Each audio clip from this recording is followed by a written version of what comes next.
Hello everyone, welcome to my channel. कैसे हैं आप सब और आप सबकी स्टडी कैसी चल रही है। आई होप आप सबकी स्टडी बहुत अच्छी चल रही होगी फ्रेंड्स। और जैसा कि सभी को पता है, एग्ज़ाम की डेट के बारे में थोड़ा थोड़ा चल रहा है कि एग्ज़ाम होने वाला है, और इसीलिए हम सब ने रिवीजन स्टार्ट कर दिया था वीकली स्टडी प्लान बनाकर कि एक वीक में कौन से टॉपिक्स हमें कंप्लीट करने हैं, किन किन टॉपिक्स को हमें पहले करना चाहिए, या जो इम्पोर्टेंट टॉपिक्स हैं उनको हम वीकली स्टडी प्लान बना के कंप्लीट कर लेते हैं। फिर उसके बाद देखते हैं जो टॉपिक्स बचेंगे उनको फिर से रिवाइज कर लेंगे, और ये रिवीजन ही चल रहा है, ठीक है ना फ्रेंड्स।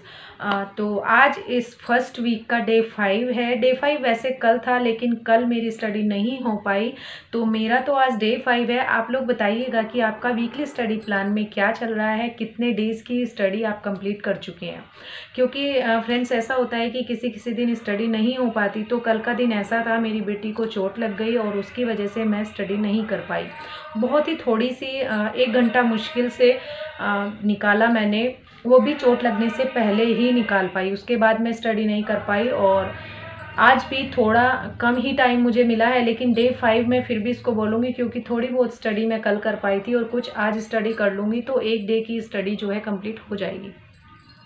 तो डे 5 में है, और मेरा जो स्टडी है, मेरी जो स्टडी है, स्टडी प्लान के अकॉर्डिंग क्या क्या कंप्लीट हो चुका है, क्या क्या नहीं कंप्लीट हुआ है, मैं ये बता देती हूँ कि शेक्सपियर का आधे से ज़्यादा कंप्लीट हो चुका है, क्योंकि उसमें मैंने रखा था बायोग्राफी, क्रिटिकल कमेंट्स और मोस्ट इम्पॉर्टेंट वर्क्स।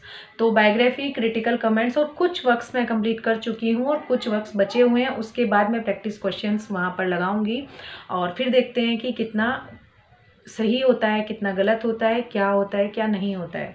उसके बाद फिगर्स ऑफ स्पीच वो कंप्लीट हो चुका है। वोकैब मैंने आधा कर लिया है, आधा बचा हुआ है, और जो ग्रामर का टॉपिक था, पार्ट्स ऑफ स्पीच, वो भी काफ़ी कुछ बचा हुआ है, क्योंकि ग्रामर की जो होती हैं वो एक्सरसाइजेस बहुत ज़्यादा होती हैं। एक ही टॉपिक की एक्सरसाइज बहुत ज़्यादा होती है। जैसे ये कुछ सॉल्व किया था मैंने, प्रोनाउन की एक्सरसाइज है, इसको सॉल्व किया था, थोड़ी सी ही सॉल्व कर पाई, ज़्यादा तो नहीं कर पाई, ठीक है। यही है प्रैक्टिस, हाँ थोड़ी सी प्रैक्टिस कर पाए। रिलेटिव प्रोनाउन, रिफ्लेक्सिव प्रोनाउन, ये सब इनसे related, demonstrative pronoun, reflexive indefinite pronoun, ठीक है।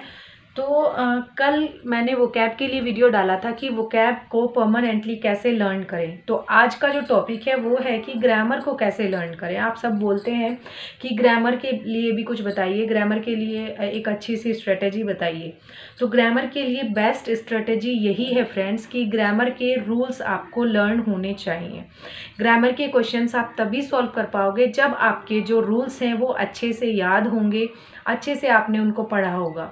तो सबसे पहले कोई भी टॉपिक है तो आप उसके रूल्स पढ़ लीजिए। सपोज आपको नरेशन पढ़ना है, तो आप नरेशन के जो बेसिक रूल्स हैं वो कंप्लीट कर लेंगे कि डायरेक्ट टू इनडायरेक्ट कैसे चेंज करेंगे, रिपोर्टिंग वर्ब अगर प्रेजेंट में है तो रिपोर्टेड वर्ब कैसे होगा, किस टेंस में होगा, कैसे बदला जाएगा, किस वर्ड को किस वर्ड में बदलेंगे, ऑब्जेक्ट के अकॉर्डिंग बदला जाएगा रिपोर्टेड स्पीच में, या फिर सब्जेक्ट के अकॉर्डिंग बदला जाएगा, या फिर किसके अकॉर्डिंग बदला जाएगा, कौन से पर्सन को किस पर्सन में बदलेंगे, किस तरीके से रूल्स जो हैं चेंज होते हैं डायरेक्ट टू इनडायरेक्ट, ठीक है।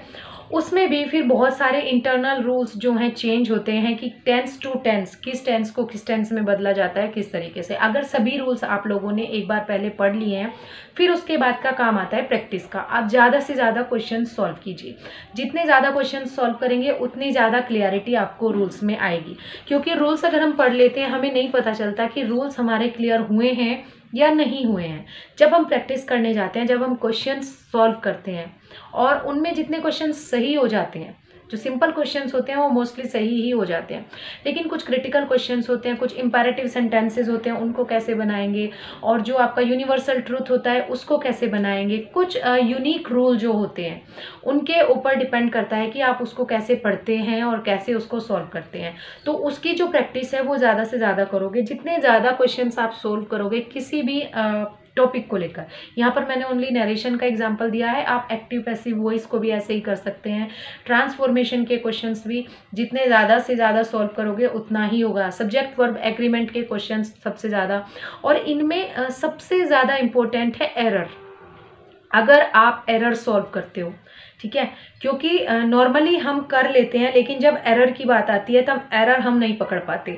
तो एरर के क्वेश्चंस जितने ज़्यादा सॉल्व करेंगे उतना ज़्यादा आपका टॉपिक क्लियर होगा, ठीक है। सपोज पार्ट्स ऑफ स्पीच की ही बात ले लीजिए। पार्ट्स ऑफ स्पीच में सबसे ज़्यादा आपको एरर के क्वेश्चंस अगर कहीं मिल जाएं तो आप उनको वहाँ से सॉल्व कीजिए, ठीक है। एरर्स जितना हम अपने माइंड से पकड़ पाएंगे उतना जल्दी हम क्लियर कर पाएंगे कि यहाँ पर किस चीज़ की कमी है, उसको किस चीज़ से रिप्लेस करना है। और जब हम ये चीज़ पकड़ लेंगे तब हमारे माइंड में क्या होगा, क्लियर होगा रूल कि ग्रामर का ये सेंटेंस किस रूल के अकॉर्डिंग यहाँ पर सही हो रहा है, ठीक है ना फ्रेंड्स। तो ये चीज़ है कि ग्रामर आप किस तरीके से सॉल्व कर सकते हैं, किस तरीके से ग्रामर को अच्छा कर सकते हैं। और फ्रेंड्स एक चीज़ बता दूं, किसी भी चीज़ को लर्न करने का कोई भी सिंपल शॉर्ट ट्रिक नहीं है। सब चीज़ में टाइम देना होता है, टाइम लगेगा ही, प्रैक्टिस करनी ज़रूरी है। ज़्यादा से ज़्यादा प्रैक्टिस कीजिए, ज़्यादा से ज़्यादा एक्सरसाइजेस सॉल्व कीजिए, तभी आपको कोई भी टॉपिक जो है क्लियर कट समझ में आएगा, ठीक है। किसी भी चीज़ की शॉर्ट ट्रिक नहीं है, किसी भी चीज़ का कोई भी शॉर्ट नहीं है कि आप शॉर्टकट लेके और निकल जाएंगे और पहुंच जाएंगे, ठीक है। रास्तों में शॉर्ट ट्रिक होती है, शॉर्ट आपको मिल जाता है कि चलो यहाँ से शॉर्टकट मार लिया तो यहाँ से यहाँ तक पहुँच जाएंगे, टाइम कम लगेगा। लेकिन स्टडी में शॉर्टकट नहीं होता है। स्टडी में सभी रूल्स को अच्छे से फॉलो करना होता है, सभी एक्सरसाइजेस को सॉल्व करना होता है, तभी आपको कोई भी रूल क्लियर होगा और तभी आप उस एक्सरसाइज को सॉल्व कर पाएंगे। तो फ्रेंड्स ये था ग्रामर को अच्छे तरीके से कंप्लीट करने का, ग्रामर को अच्छे तरीके से सॉल्व करने का, ग्रामर की एक्सरसाइजेस को। ये मेरा तरीका है, आप लोग किस तरीके से सॉल्व करते हैं, आप सब लोग अपना जो तरीका है वो शेयर कर सकते हैं अच्छे तरीके से। किस तरीके से आप अपनी ग्रामर को कंप्लीट करते हैं या किया है आप लोगों ने अब तक, अपने जो टॉपिक्स हैं वो किस तरीके से कंप्लीट किए हैं, ठीक है ना फ्रेंड्स।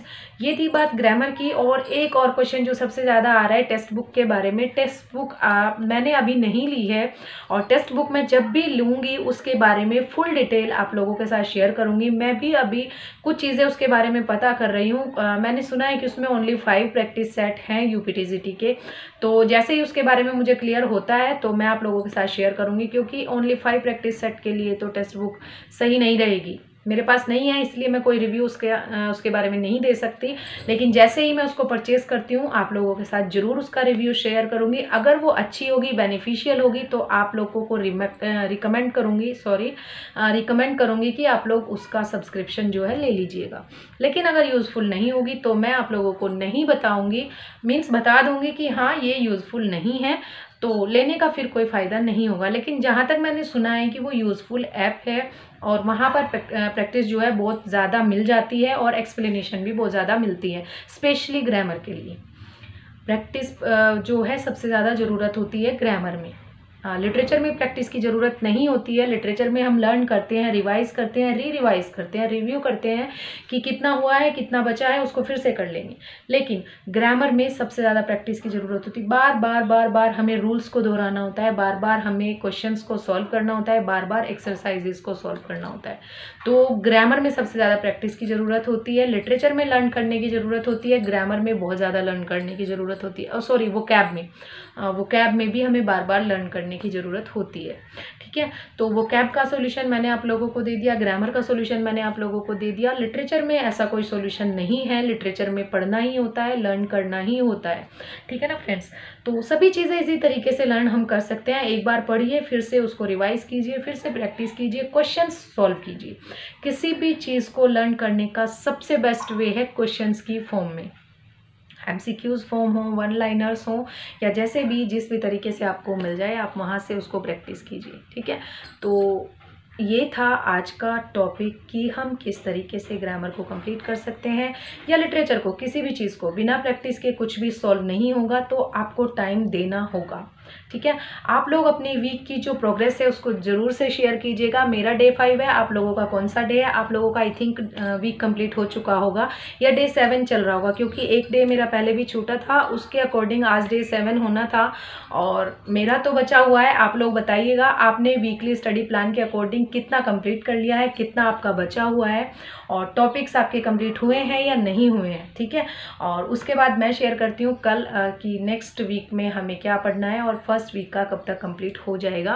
बाकी आपके जो क्वेश्चंस होंगे, जो क्वेरीज होंगी, आप कमेंट सेक्शन में पूछ सकते हैं और आपके जो सजेशंस होंगे वो भी आप कमेंट सेक्शन में बता सकते हैं। और मैं सबके कमेंट्स पढ़ती हूँ लेकिन रिप्लाई नहीं कर पाती। मोस्ट इम्पोर्टेंट जो टॉपिक होते हैं जो उनको यहाँ पर नेक्स्ट वीडियो में लेने का ट्राई करती हूँ और वहाँ पर कमेंट में जो जितना ज़रूरी होता है उतना आंसर करने की कोशिश करती हूँ। फ्रेंड्स, टाइम कम मिलता है, इसीलिए अगर आपके कमेंट्स के आंसर ना कर पाऊँ तो प्लीज़ बुरा मत मानिएगा। मैं सबके कमेंट्स देख लेती हूँ, टाइम मिलता है तो रिप्लाई भी करती हूँ। ठीक है ना फ्रेंड्स? तो चलिए मिलते हैं नेक्स्ट वीडियो में नेक्स्ट टॉपिक के साथ। तब तक के लिए थैंक यू सो मच और अपनी स्टडी बहुत अच्छे से करते रहिए। Best of luck for your studies friends.